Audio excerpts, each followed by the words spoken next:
ছোট্ট টুনির বড় শিক্ষা।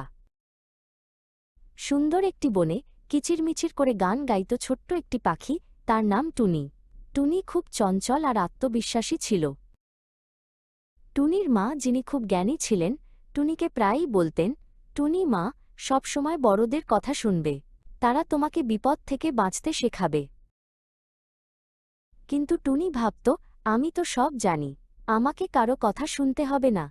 সে নিজের মনে যা আসত তাই করত। একদিন টুনি খুব মিষ্টি একটি ফলের গাছ দেখল।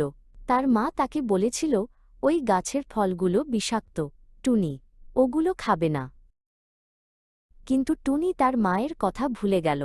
সে ভাবল, এত সুন্দর ফল, নিশ্চয়ই খুব সুস্বাদু হবে। সে উড়ে গিয়ে একটি ফল মুখে নিল। ফলটি খাওয়ার পরেই টুনির শরীর খারাপ লাগতে শুরু করল।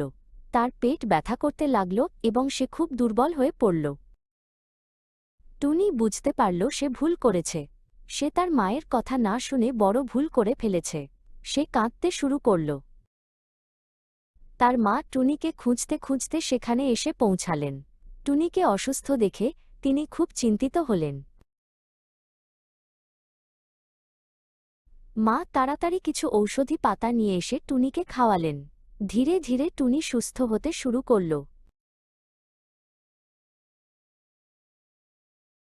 টুনি তার মাকে জড়িয়ে ধরে বলল, মা, আমি আর কখনো তোমার কথা অমান্য করব না। বড়দের কথা শোনা যে কত জরুরি, তা আমি আজ বুঝতে পেরেছি। সেই দিন থেকে টুনি খুব বাধ্য ও জ্ঞানী পাখি হয়ে উঠল।